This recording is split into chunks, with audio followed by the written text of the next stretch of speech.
Okay, हम लोग यहाँ पर पे नॉन प्रॉफिट ऑर्गेनाइजेशन देख रहे हैं, जिसमें नॉन प्रॉफिट ऑर्गेनाइजेशन में अपन को आज कैलकुलेट करना है बैलेंस शीट के बारे में कि व्हाट इज बैलेंस शीट, क्या है बैलेंस शीट, क्या है नहीं, किस तरह से मेक करेंगे। तो नॉट प्रॉफिट या नॉन प्रॉफिट ऑर्गेनाइजेशन में भी बैलेंस शीट आपको बनाना ही पड़ेगी, कंपलसरी है। ठीक है, इसमें जो बैलेंस शीट बनती है उसका जो बेस होगा वो कैपिटल बेस पे होगी या जनरल फंड के बेस पर पे होगी, ये आप याद रखिएगा। ठीक है, इस बेस पर पे हम यहाँ बनाते हैं।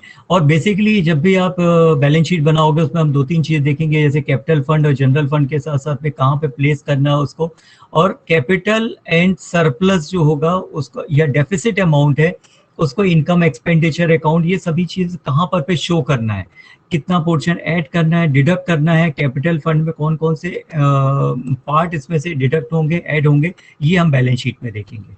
ठीक है ना। और बैलेंस शीट भी एज ऑन एज एट बनेगी। ठीक है ना, एज एट पर्टिकुलर डे के लिए, एज एट 31 मार्च, ठीक है, 2021, ये इस तरह से आप याद रखिए। मतलब 21 पर्टिकुलर एक डेट के लिए बनेगी। जब भी अगर हम बात करेंगे तो बैलेंस शीट हमेशा पर्टिकुलर एक डेट के लिए, एज एट या एज ऑन कुछ भी आप लिख सकते हो, तो आप देखोगे कि पर्टिकुलर एक डे के लिए बनाई जाएगी। फिर प्रिपेयर बैलेंस शीट किस तरह से प्रिपेयर करेंगे। जनरली आप बैलेंस शीट तो आपको पता ही है किस तरह से हम उसको प्रिपेयर करते हैं। यहाँ पे कुछ पॉइंट्स भी दे दिए इन्होंने। सबसे पहले जैसे कि अगर हम उसके लायबिलिटी साइड में जाएंगे और एसेट साइड में, लायबिलिटी साइड में क्या लेंगे, कैपिटल लेंगे और जनरल फंड लेंगे। ओके, जिसमें कि ओपनिंग बैलेंस कंपलसरी है, आपको यहाँ पर पे शो करके दिखाना पड़ेगा ओपनिंग बैलेंस शीट में ओपनिंग बैलेंस कितना है। इसमें हम यहाँ पर पे सरप्लस अगर है तो उसको ऐड कर देंगे। ओके, इनकम एंड एक्सपेंडिचर से अपन जो लेकर के आएंगे। फर्दर अगर मान लीजिए कि इसमें और भी चीजें ऐड होती जाएंगी, एंट्रेंस फी है, लॉजिस्टिक है, लाइफ मेंबरशिप फी है, जितना भी रिसीव कर रहे हैं अपन ड्यूरिंग द ईयर, वो सभी अमाउंट किसमें ऐड कर देंगे, जनरल कैपिटल फंड में ऐड करेंगे। उसके बाद ये हमारे पास कुछ फिक्स एसेट्स होंगे। ठीक है, फिक्स एसेट्स में अपन देखेंगे एडिशनल जितने भी रिसीव्स एंड पेमेंट में है उसके आफ्टर चार्जेस देखेंगे। आफ्टर चार्जेस क्या होते हैं, फिक्स एसेट्स में कौन सा चार्जेस होता है, एक सिंपल एक ही चार्ज होता है, वो होता है डेप्रिसिएशन। क्लियर। फॉर एग्जांपल कि आपने मशीनरी परचेज करी है तो मशीन में डे बाय डे एक डेप्रिशिएट होता जाएगा अमाउंट, और अपन ईयर एंड पे उतना अमाउंट डिडक्ट करके यहाँ पे शो कर देंगे। तो ये माइनस होगा इनर कॉलम में, एक हमारे पास डेप्रिशिएशन का फंड आ जाएगा। फिर उसके बाद compare item to the receive side and receives and payment account with income side of the income and expenditure account. This is to ascertain the amount subscription. ठीक है, सब्सक्रिप्शन का लेंगे, और यहाँ पे इनकम रिसीव्ड इन एडवांस इसको लेंगे, sale of fixed assets made during the year. ठीक है, आइटम टू बी कैपिटलाइज, क्योंकि जैसे इसके पहले बताया था ना, एक क्वेश्चन अपन कर रहे थे, उसका सब्सक्रिप्शन का 50% उन्होंने क्या करा, कैपिटलाइज कर दिया, और 50% रेवेन्यू दे दिया। तो अगर रेवेन्यू है तो उसको अपन शो नहीं करेंगे, केवल कैपिटल फंड जो होगा उसको ही हम यहाँ पर पे नोट करेंगे, ये आप याद रखिएगा। ठीक है ना, जो कैपिटल फंड है उसको ही हम शो करेंगे, अदर फंड को अपन शो नहीं करेंगे। ठीक है, स्पेसिफिक फंड अगर आपके पास यहाँ पे दिया जा रहा है इन्वेस्टमेंट के लिए, कुछ आप स्पेसिफिक फंड इन्वेस्ट कर रहे हैं, उसको भी हम शो करेंगे। फिर इसी तरह से सिमिलरली कंपेयर करते हैं पेमेंट साइड में। ठीक है, payment side receipts and payment account में जो अपन बना रहे होंगे, the expenditure side income and expenditure account में, this is to ascertain the amount if outstanding expenses, ये एक नोट होगा। प्रीपेड एक्सपेंसेस नोट होगा। परचेज ऑफ फिक्स्ड एसेट्स यहाँ पर पे कैलकुलेट करेंगे ड्यूरिंग द ईयर। अगर हमने, हो सकता है कि लास्ट 5 मंथ्स या 3 मंथ्स 2 मंथ्स में अगर हमने कोई एसेट्स परचेज करी है, उस एसेट्स को हम शो करेंगे, उसमें से माइनस करेंगे डिडक्शंस को। ठीक, उसके बाद हमारे पास यहाँ पे आता है स्टॉक। स्टॉक जितना भी बच रहा होगा उसको लिखेंगे लास्ट इन हैंड, या क्लोजिंग बैलेंस जो आपके पास कैश का बच रहा है या बैंक में बच रहा है वो अपन नोट करेंगे। ओके, ये इतनी चीजें हमारे पास इंपॉर्टेंट है। Hello sir. हाँ, सर मैं ये बोल रहा था, कैपिटल जो है अपन का वो हर क्वेश्चन में दिया नहीं रहता, तो उसके लिए निकालना पड़ता है, उसके लिए फॉर्मूला है? ओपनिंग एसेट नहीं, माइनस ओपनिंग लायबिलिटी। हाँ वो फार्मूला भी अपन देखेंगे। अगर मान लिया कि फर्स्ट टाइम कोई स्टार्ट हो रहा है बिजनेस, है ना, तो फर्स्ट टाइम तो उसमें कोई पुराना कुछ भी नहीं होगा, फिर आपको कैपिटल यहाँ पे शो ऑफ करना पड़ेगी। लेकिन अगर आपके पास पहले से आप वर्क कर रहे हो तो ऑटोमेटिकली वहां पर पे आपके पास क्या होगा, कैपिटल भी दिखेगी। ठीक है, उसको निकालने का तरीका अभी अपन बैलेंस शीट बनाते हैं, वहां पर पे शो कर देंगे। ओके, इसको आगे बढ़े अपन। क्लियर? Balance yes. शीट में बेसिकली जनरल ही है। अभी आपको एक थ्योरी पार्ट बता दिया था।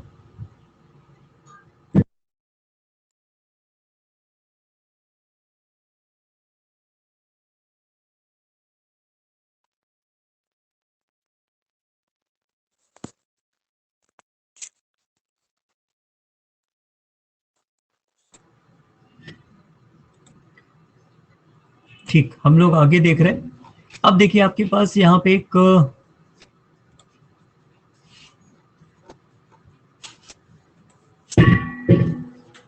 हम क्वेश्चन देखते हैं हम लोग। ठीक है,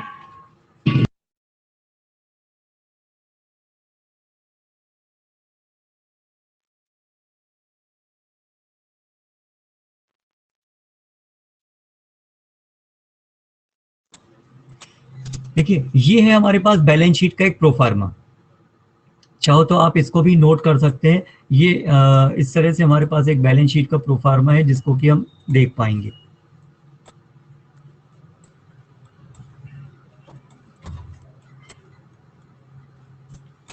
बैलेंस शीट यहाँ पर पे ये आपको लिखना जरूर है, एज ऑन एज एट 31 मार्च 2021 2020 कुछ भी।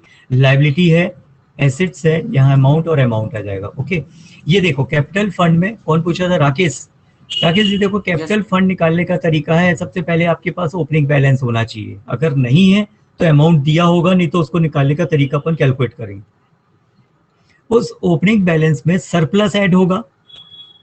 अगर सपोज डेफिसिट है, कम हो रहा है, तो वो अपन क्या कर देंगे, यहाँ पर पे इस अमाउंट को माइनस कर देंगे। क्लियर? उसके बाद capitalise income of the current year. Current year में जितनी भी कैपिटल इनकम हो रही होगी, सब्सक्रिप्शन मिला हुआ है या लाइफ टाइम मेंबरशिप है, उन सभी को हम यहाँ पे ऐड कर देंगे। ये प्लस हो जाएगा हमारे पास। ठीक है ना, capitalise income of the current year. Clear? फिर इसी तरह से अपन जितने भी इनकम हो रहे होगी, इनकम वाला पार्ट लॉजिस्टिक्स है, एंट्रेंस फी है, लाइफ मेंबरशिप फी है, यहाँ पे क्लोजिंग बैलेंस आ जाएगा। क्लोजिंग बैलेंस अगर इसके बारे में कुछ दिया गया है वो अपन नोट कर देंगे। क्लोजिंग बैलेंस को निकालने का तरीका ये एक इनर कॉलम में आप कैलकुलेट करोगे। ठीक है, कौन कौन सी चीजें हो जाएगी, स्पेसिफिक फंड है जो डोनेशन से रिलेटेड भी हो सकता है। प्रीवियस बैलेंस होगा, अगर दिया है एफ एन ई लिखा हुआ है, इसमें ऐड कर देंगे receive of the for the item during the period particular, उस एक करेंट ईयर में जितना भी हमको मिल रहा है वो। और ऐड हो जाएगा income earn on the fund और डोनेशन इन्वेस्टमेंट। अगर कोई इन्वेस्टमेंट है, जब भी आपने देखा हो, उसके पहले भी हम देख रहे थे, कोई इन्वेस्टमेंट होता है तो वहां पर पे जितना भी अमाउंट अगर इन्वेस्ट हो रहा है उसके बेस पर पे हम यहाँ पे ऐड कर लेंगे। ठीक है, अगर लेस होगा expenses paid out out of fund या डोनेशन, इसमें से हमने कोई डोनेशन दिया हुआ है तो ये माइनस हो जाएगा, ये वाला ऐड हो जाएगा। ठीक है, नेट बैलेंस आ जाएगा। इनके पूरे पोर्शन को कैलकुलेट करके हम यहाँ पे नोट कर लेंगे। फिर इसके बाद क्रेडिटर्स हैं कि creditor for purchase and suppliers जिनसे कि हमको पैसे मिलने वाले हैं। बैंक सॉरी, क्रेडिटर मतलब जिनको पे करना है। बैंक ओडी हो जाएगा, बैंक ओवरड्राफ्ट। बैंक ओवरड्राफ्ट के बारे में नॉलेज है ना आप लोगों को? एनीवन? बैंक ओडी, आपको शॉर्ट फॉर्म भी लिखा मिलेगा, बैंक ओडी।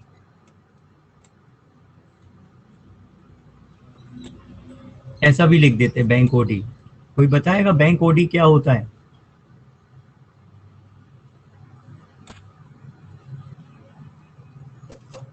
बैंक ओवरड्राफ्ट का मतलब राकेश, आदित्य, आकृति, ज्योति, यस सर।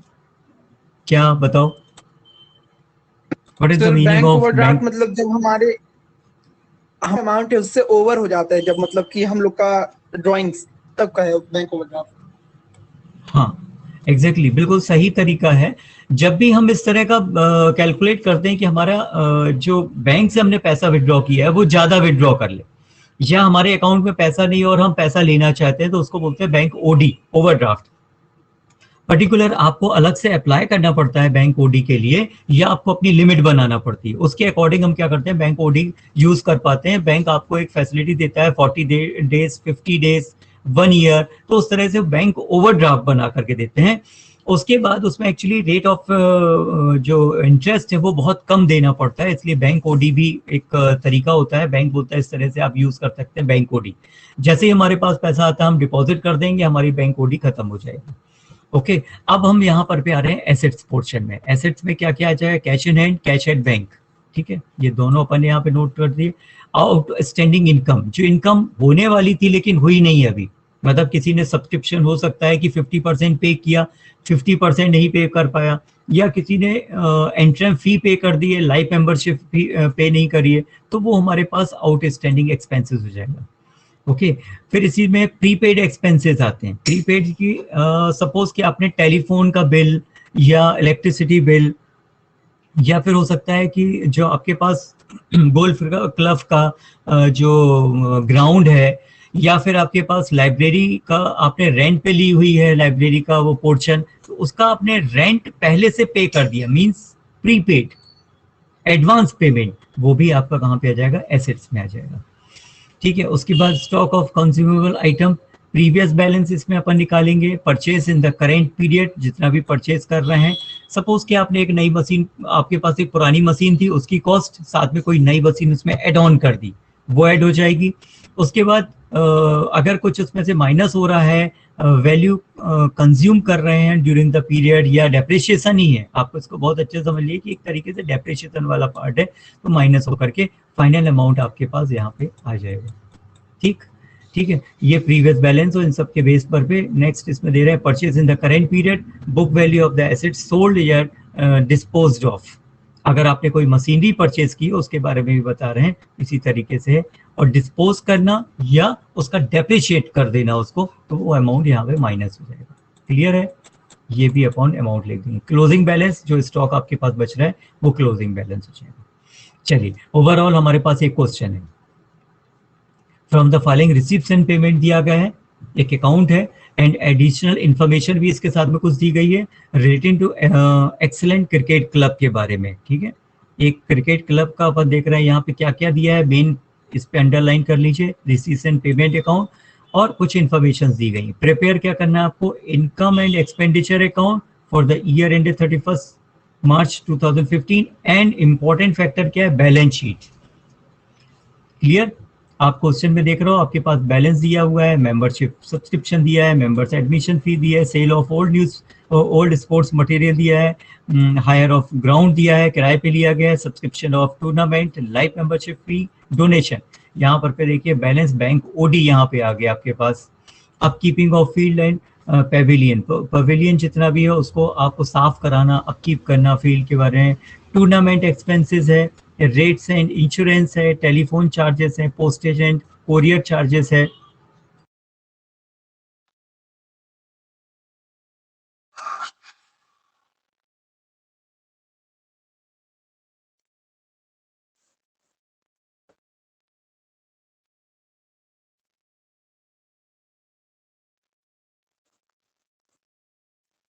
आप देख रहे हो यहाँ पर पे पोस्टेज एंड कोरियर चार्जेस भी है, प्रिंटिंग स्टेशनरी है, मिसलेनियस एक्सपेंसेस। ओके,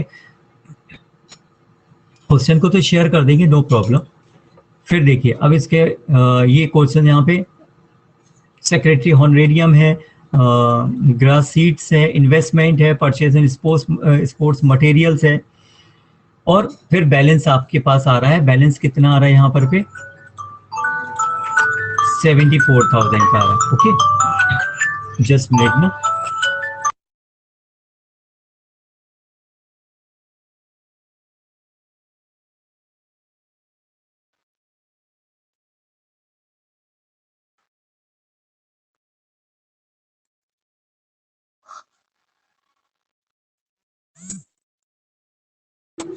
फिर हमारे पास यहाँ पर भी कुछ एडिशनल इंफॉर्मेशन भी दी गई है।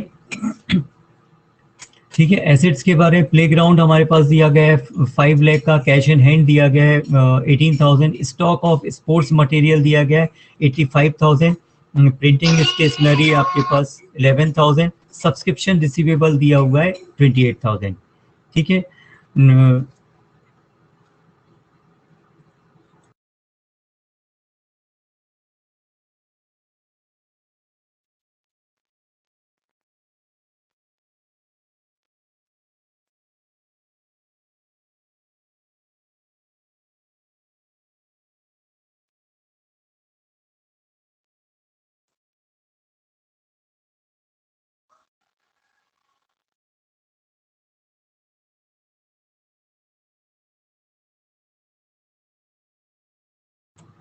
यहाँ पर भी कुछ एडिशनल इंफॉर्मेशन भी दी गई हमारे पास, ये अपन ने नोट कर ली। ओके, अब हमको यहाँ पर पे एक तो क्या क्या बनाना है, book of excellent cricket club का इनकम एक्सपेंडिचर अकाउंट बनाना है for the year ending on March 31, 2015, और उसके बाद इंपॉर्टेंट चीज हमको क्या बनाना है, बैलेंस शीट बनाना है।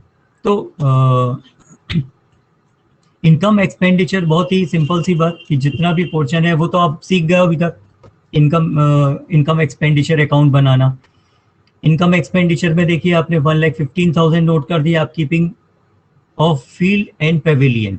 उसके बाद रेट एंड इंश्योरेंस आ जाएगा 10,000, telephone charges 3,500, postal and courier charges 4,000, printing and stationery 26,000। इसमें अपन ने क्या क्या ऐड करना है, आपके पास कुछ इन्फॉर्मेशन दी गई थी, उसके अकॉर्डिंग क्या करना है, ओपनिंग स्टॉक 11,000 का ये ऐड हो जाएगा, अवेलेबल फॉर यूज स्टेशनरी 37,000, इसमें से माइनस कर देंगे क्लोजिंग स्टॉक 25,000 का, हमारे पास फाइनल अमाउंट आ जाएगा 11,100।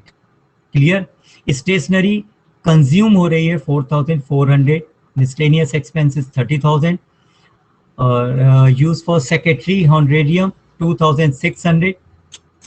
नेक्स्ट, ग्रास सीड्स के information, sports material consume 85,000, opening stock purchase कर रहे हैं 68,000, ऐड करेंगे बोथ, अमाउंट आ जाएगा 1,53,000।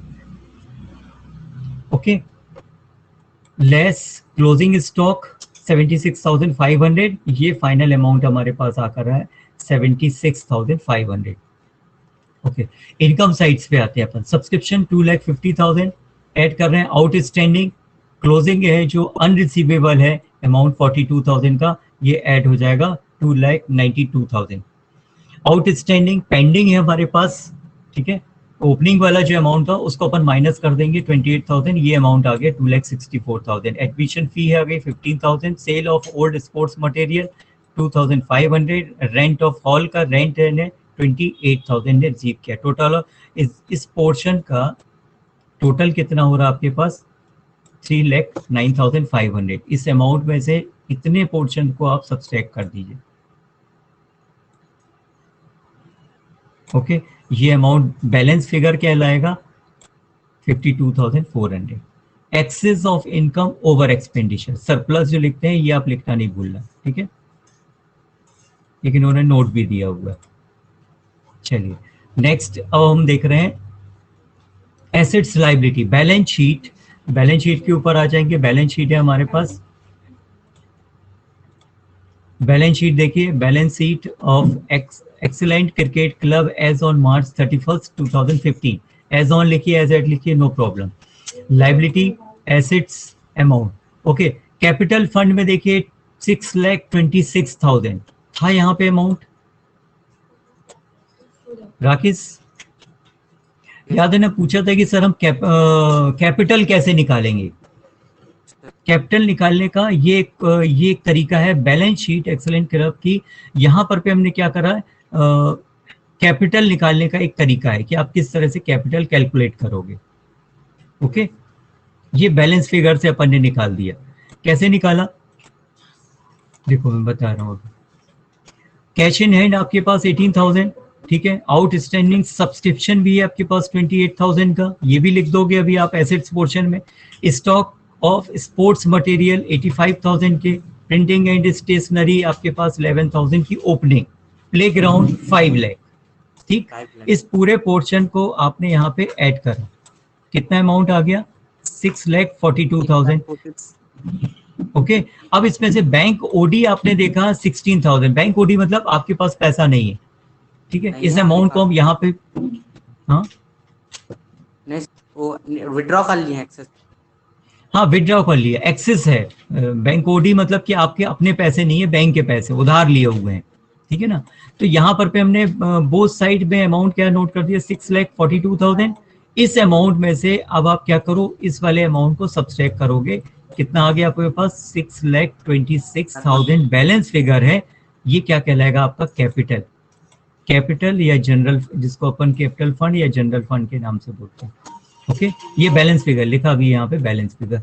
ये अमाउंट अब आपका कहाँ पे आप लिखोगे, कैपिटल फंड, यहाँ पे आ जाएगा आपका 6,26,000। वही अमाउंट है ना? यस, ठीक है। Yes hello sir. हाँ सर मैं हाँ, ये बोल रहा बोलिएगा था, फिर। जितनी एसेट्स हैं उसको माइनस किया लायबिलिटी से। नहीं, फार्मूले में क्या होता है फिर, अभी हम सिर्फ कैपिटल के बारे में कैलकुलेट कर रहे हैं, इसलिए वो कैपिटल अगर आपके पास नहीं है तो आप यहां से कैलकुलेट कर लोगे। उसके बाद हम बैलेंस शीट बनाते हैं। तो बैलेंस शीट में देखो, कैश इन हैंड 74,000, ठीक। कैश इन हैंड कौन सा था, ये ओपनिंग था 18,000, ये क्लोजिंग वाला आ रहा है। दो अलग अलग आ रहे हैं। ये आप देख रहे हो ना, balance sheet of excellent cricket club as on March 31, 2014, ये डिफरेंट है। और यहाँ पर हमने क्या लिखा हुआ है, 2015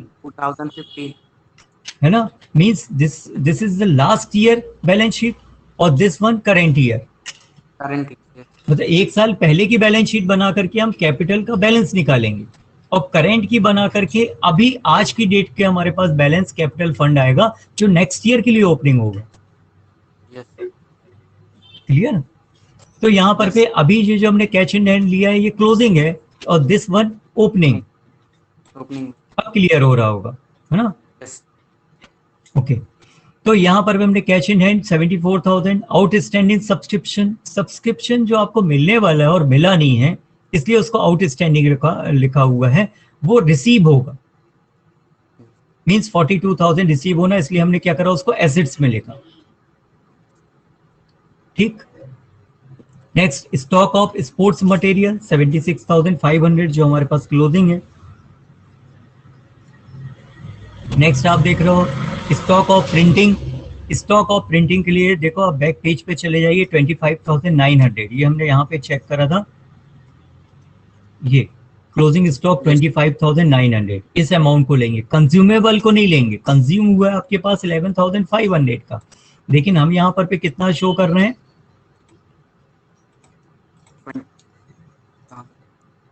ये हम यहाँ पर पे शो कर रहे हैं कितना, स्टॉक ऑफ प्रिंटिंग 25,900। ये एक्चुअली क्लोजिंग था।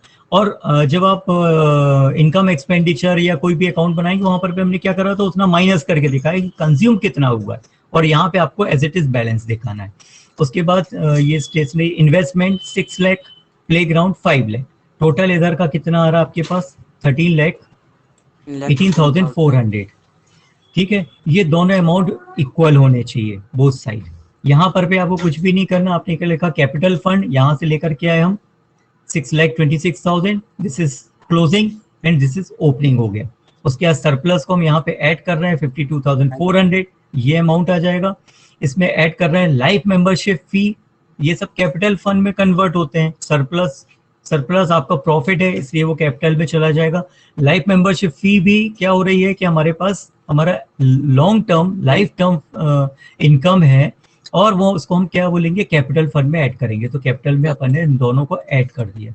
ओवरऑल हमारे पास अमाउंट कितना आ गया, 6,98,400, 6,98,400। ओके, अच्छा, फिर उसके बाद पेविलियन फंड के बारे में, सरप्लस फ्रॉम टूर्नामेंट 60,000 माइनस 40,000, ये पीछे एक इंफॉर्मेशन जो दी गई थी उसके अकॉर्डिंग अपन ने इतना माइनस कर दिया। ये हमारे पास टूर्नामेंट सरप्लस आया। डोनेशन हमको रिसीव हुआ है कितना, 6 लाख का, ये अब ऐड कर दीजिए 6,20,000। इधर का भी टोटल कितना हो गया, 30,18,400। ओके, ये दोनों अमाउंट जो है इक्वल हो गए। बैलेंस शीट तो वैसे भी इक्वल होती है, यस ठीक है ना। इसमें कहीं कुछ पूछना हो तो आप बताइए। ये कुछ क्वेश्चंस भी दिए गए हैं, ये कि क्वेश्चंस को आप नोट कर लीजिएगा या फिर अलग से आप उसका स्क्रीनशॉट ले लीजिए क्वेश्चन, और यहाँ पे बैलेंस शीट आपको देखने को मिल जाएगी। क्लियर? यस ये है आपके पास क्वेश्चन था। क्वेश्चन में कुछ सरप्लस अमाउंट्स दिए गए थे, एडिशनल इंफॉर्मेशन दी गई थी, सब्सक्रिप्शन रिसीव और प्रिंटिंग स्टेशनरी 11,000 यहाँ पर हमने शो किया था। ये एक्चुअली इतने अमाउंट दिखाया था जो आपका कंज्यूम हो रहा है, इसके लिए कैलकुलेट करा अपन ने और ये वाला अमाउंट दिखाया। और यहाँ पर पे कौन सा अमाउंट दिखा रहे हैं हम लोग, जो उनके पास बैलेंस बचा हुआ है 25,900 का, ठीक है ना। इतने पोर्शंस हैं आपके पास ओवरऑल। तो किसी भी क्वेश्चन में कोई भी एक चीज बनाना पड़ेगी आपको, या तो इनकम एक्सपेंडिचर अकाउंट बनाना पड़ेगा, या फिर आपको और साथ में बैलेंस शीट बनाना पड़ेगी, ठीक है।